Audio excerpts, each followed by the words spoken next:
तो है गाइस, कैसे हैं आप लोग। तो मैं निशांत और देख रहे थे चांद ब्लॉग्स। तो रोज की तरह हम लोग फिर से निकल चुके अपने कॉलेज की और हमें रास्ते में मिल गया टोटो। हम लोग टोटो में बैठ के पहुंच गए थे अपने कॉलेज। और कॉलेज पहुंचते हमारा हो रहा था गेट पे चेकिंग। और गेट पे चेकिंग होने के बाद हम लोग पहुंच गए थे अपने कॉलेज के अंदर। और ये देखिए, हमारे दोस्त कॉलेज के अंदर झोला लेके आ गया था।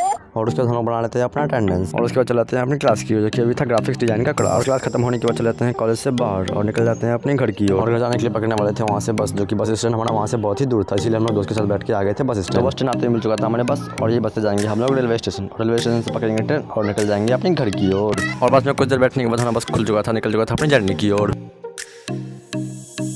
तो हमारा बस रुक चुका था पेट्रोल पंप पे। और हम बस से उतरने के बाद हमारे सामने टोटो खड़ा था। और टोटो पे बैठने के बाद हम निकल चुके थे अपने स्टेशन की ओर। और स्टेशन पहुंचने से पहले हम लोग टोटो से उतर चुके थे, क्योंकि हमारा टोटो जाम में फंस चुका था। और रास्ते में मिल चुका था हमें केला, और हम लोग खरीद लेते हैं केला। और केला खरीदने के बाद हम चले जाते हैं मॉल की ओर, क्योंकि हमारा ट्रेन था लेट। इसलिए हम लोग आते हैं मॉल का एसी खाने के लिए। और एसी खाने के चक्कर में हम लोग का ट्रेन आ चुका था और हम लोग भाग के निकल आते हैं अपने ट्रेन की ओर। नहीं तो हमारा ट्रेन छूट जाता, तो हम लोग फिर से एसी खाते चल जाते हैं। और ये देखिए, हमारा पैसेंजर ट्रेन आ चुका था, जो कि इस ट्रेन में था बहुत ही ज़्यादा भीड़। और ट्रेन में कुछ देर बैठने के बाद हमारा ट्रेन खुल चुका था। और हमारा ट्रेन पहुँचते पहुँचते हो चुका था रात, लेकिन हम लोग अभी तक नहीं पहुँचे। फाइनली हम लोग ट्रेन से उतर चुके थे। और ये देखिए ट्रेन में कितना ज़्यादा भीड़ था। तो उतरने के बाद हम लोग चले जाते हैं अपने घर की ओर।